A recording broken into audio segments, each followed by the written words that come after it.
Hello viewers, আসসালামু আলাইকুম। Welcome to my channel. আজকে আমি দেখাবো কিভাবে খুব সহজে এরকম হাতে বানানো চুড়ির ডিজাইন আপনারা নিজেরা করতে পারেন। হ্যান্ড এমব্রয়ডারি বলেন বা কাচের যে চুড়িটা সেটা বলেন। তো আজকে আমি দেখাবো কিভাবে হ্যান্ড এমব্রয়ডারি এই চুড়িটা করতে হয়। তো আমি এখানে 26 সাইজের যে চুড়িটা সেটা ব্যবহার করছি, আর এখানে 1.5 ইঞ্চি পরিমাণ কাপড় ব্যবহার করছি। চওড়া হচ্ছে 1.5 ইঞ্চি আর লম্বা যতটুকু আমার লাগে। এরপর ফেব্রিকাল যে অ্যাক্রিলিক গ্লুটা সেটা ব্যবহার করছি। এখন আমি কাপড়টা দেখুন এক সাইডে একটু ভাঁজ করে একটু আঠা লাগিয়ে নিয়েছিলাম চুড়ির উপরে। তারপর এর উপর দেখুন পেঁচিয়ে পেঁচিয়ে কাপড়টা চুড়ির উপর অ্যাটাচ করে দেব। এখানে চাইলে আপনারা সুতাও ব্যবহার করতে পারেন। তো সুতা ব্যবহার করলে হ্যান্ড এমব্রয়ডারি করাটা খুব কষ্টকর হবে, এজন্য আমি কাপড়টাই পেঁচিয়ে নিয়েছি। আর এখানে আমি ভয়েল কাপড়টা পেঁচিয়ে নিচ্ছি।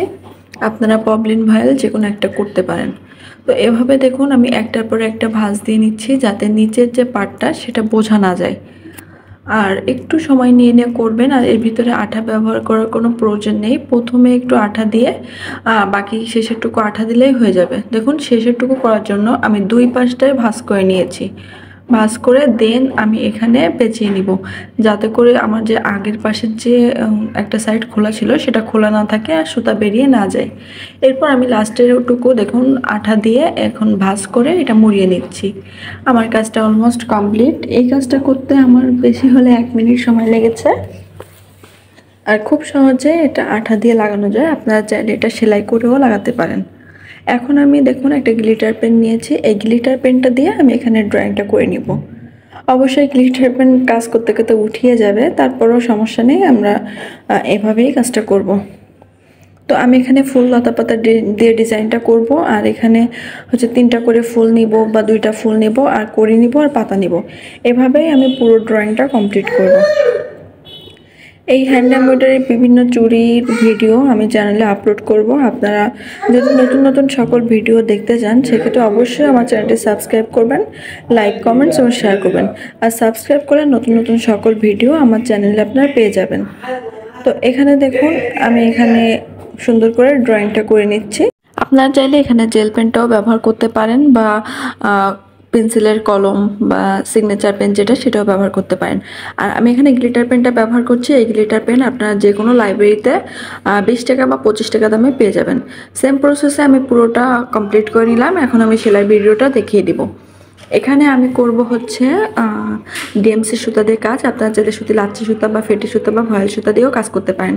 আমি অলমোস্ট পুরো কাজটাই করে নিয়েছি, জাস্ট একটু বাকি রেখেছি, সেটা আপনাদের সাথে শেয়ার করব। তাহলেই আপনারা একটু মনোযোগ দিয়ে দেখলে বুঝতে পারবেন আমি সম্পূর্ণ কাজটা কিভাবে করেছি।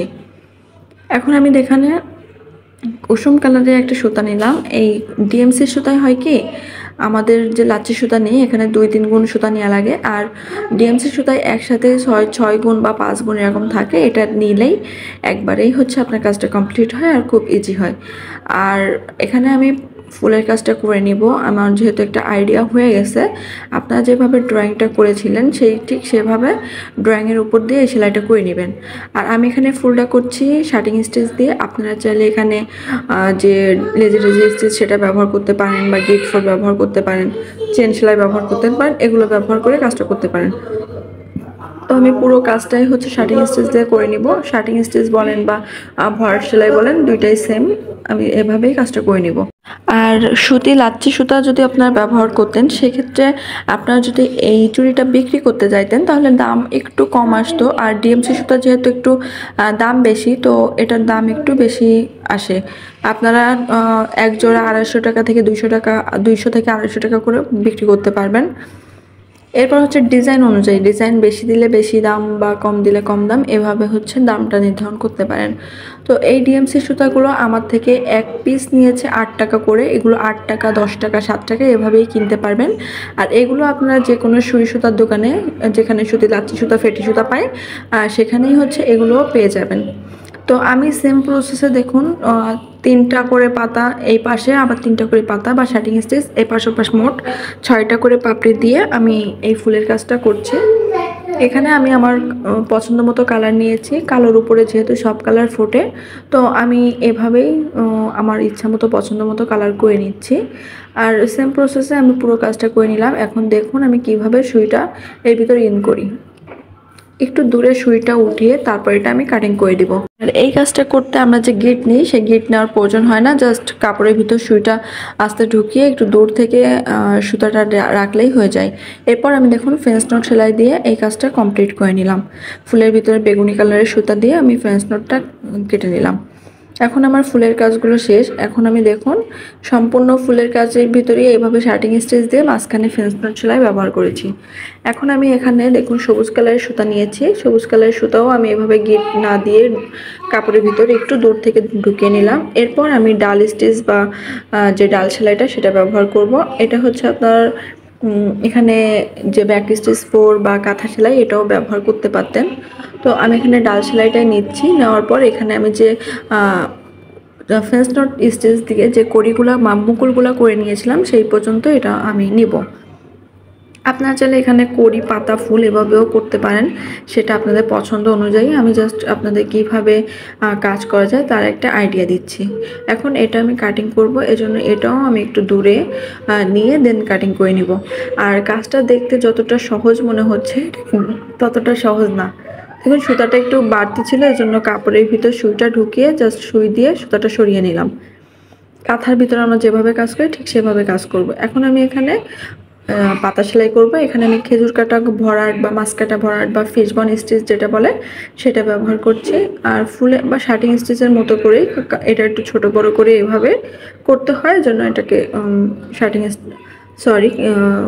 লিফ সেলাই বা মাছ কাটা ভরাট বা খেজুর কাটা ভরাট বলা হয়। আর যেটা বলছিলাম, দেখতে মনে হচ্ছে কাজটা খুবই ইজি, কিন্তু না, কাজটা করতে কিন্তু অনেকটাই কষ্ট করতে হয়। আর যারা সেলাই কাজ পারি আমরা তারা বুঝি একটা সেলাই কাজ করতে কতটা কষ্ট, কতটা শ্রম, কতটা মানে সময় ব্যয় করতে হয়। তো এভাবেই আমি কাজটা করে নিচ্ছি। এর ভিতরে সুতা ঢুকাতে বা সুই ঢুকাতে একটু কষ্ট করতে হয়, টান দিয়ে দিয়ে কাজটা করতে হয়। তো এভাবেই একটা কাজ কষ্ট করে করলে অবশ্যই কষ্টের ফল পাওয়া যায়। আমি এখানে পাতাগুলোও সেমভাবে করে নিলাম। এখন আমি এখানে কড়ির কাজটা করব, এজন্য আমি বেগুনি কালারের সুতাটা ব্যবহার করছি। সব কাজগুলোই আমি ডিএমসি সুতা দিয়ে করছি। আপনারা সুতি লাচ্ছি সুতা, ফেটে সুতা, রেশমি সুতা যেটা পারেন বা যে গাড়ি সুতাগুলো আছে সেগুলো দিয়েও করতে পারেন। এখানে আমি যে লেজি স্টিচ বলে সেটা করে নিলাম। দুই পাশেই আমি হচ্ছে কড়ি করে নিব, এজন্য আমি দুই পাশেই লেজি স্টিচ দিয়ে জাস্ট একটা করে পাপড়ি করে নিচ্ছি। এই যে আমার পাপড়ি করা শেষ। এখন এটাও আমি কেটে নিব। দেন এর সাইডে আরেকটা শেড ব্যবহার করব, এজন্য আমি আরেকটা সুতাও ব্যবহার করব। এভাবেই আমি পুরো কাজটা করেছি। আমার কাজগুলো যদি আপনাদের ভালো লেগে থাকে তাহলে অবশ্যই আমার চ্যানেলটি সাবস্ক্রাইব করবেন, লাইক, কমেন্টস এবং শেয়ার করবেন। তাহলে আমি আপনাদের মানে ভরসা দিচ্ছি নতুন নতুন সকল ভিডিও আমার চ্যানেলে পেয়ে যাবেন। অনেক ভিডিও পাবেন যেগুলো আপনাদের দরকার, আর অনেক কিছু শিখতে পারবেন আশা করি। আমি অতটা ভালো পারি না, যতটুকু পারি আমি ততটুকু শেখানোরই চেষ্টা করি। দেখুন এখানে আমি একটা ফ্লাই স্টিচ দিয়ে এই কড়িটা করে নিলাম। পরবর্তীতে আমি আবার দেখিয়ে দিচ্ছি কিভাবে আমি কাজটা করি। জাস্ট মাঝখানে সুতাটা উঠিয়ে তারপর দুই সাইডে ফ্লাই স্টিচ করে নিলেই এটা হয়ে যাবে। দেখুন কিভাবে করি। আপনারা চাইলে মাঝখানে যে 3টা শার্টিং স্টিচের মতো সেটা করেও দিতে পারেন, আর ফ্লাই স্টিচ দিলেই একবারেই আপনার কাজটা কমপ্লিট হয়ে যাবে। তো এভাবেই আমি কড়ির কাজটাও করে নিলাম। কড়িটা করার পর আমার কাছে তো বেশ লেগেছে, আশা করি আপনাদের কাছেও ভালো লাগবে। এখন এখানে আমি আরও 2টা পাপড়ি করে নিব, যেহেতু আমার একটু জায়গাটা ফাঁকা আছে এই জন্য আমি করে নিব। আর আপনার যদি জায়গা ফাঁকা না থাকে সেক্ষেত্রে আপনি এতটুকু কাজই করতে পারেন। তো আমি চুড়িটা এমনভাবে করেছি যে কোনো জায়গা যেন ফাঁকা না থাকে। তো যত সুন্দর করে কাজটা করতে পারবেন তত সুন্দরই দেখা যাবে। আর দেখুন এখানে আমি যে খেজুর কাটা ভরাট বা মাছ কাটা ভরাট বা ফিশবন স্টিচ সেটা দিয়েই পাতা করে নিচ্ছি। পাতাও বলতে পারেন বা কড়িও বলতে পারেন, সেটা করে নিচ্ছি। আর এখানে আমি যে টিউলিপ ফুল সেলাই করে আমি সেভাবেই করে নিচ্ছি। এটা হচ্ছে জাস্ট লেজি স্টিচ যে আমরা উপরে একটা চেন করে নিই, আর এটা হচ্ছে সুইয়ের এই পাশ ওই পাশ থেকে ঢুকিয়ে কাজটা করতে হয়। তো এখন আমি এখানে কড়ি করার জন্য সবুজ কালারের সুতাটা ব্যবহার করছি। সবুজ কালারের সুতা ব্যবহার করার পর আমি এখানে মাঝখানে প্লাস দুই সাইডে কড়ির মতো করে নিচ্ছি। আমি এর পাশাপাশি আরও 2টা চুড়ির কাজ করেছি। এই চুড়ির কাজগুলো যদি দেখতে চান তাহলে অবশ্যই পাশে থাকবেন। এখন আমি এই সুতাটাও কেটে নিব। আমার কাজটা কমপ্লিট। দেখুন কতটা সুন্দর হয়েছে, আর আমার কাছে তো বেশ ভালো লেগেছে, আশা করি আপনাদের কাছেও ভালো লাগবে। তো এটা আমি একটু পরে দেখাচ্ছি কেমন দেখা যাচ্ছে। মানে যে কোনো 3 পিস শাড়ির সাথে এটা খুব ভালো মানিয়ে যাবে। Thanks for watching. আল্লাহ হাফেজ।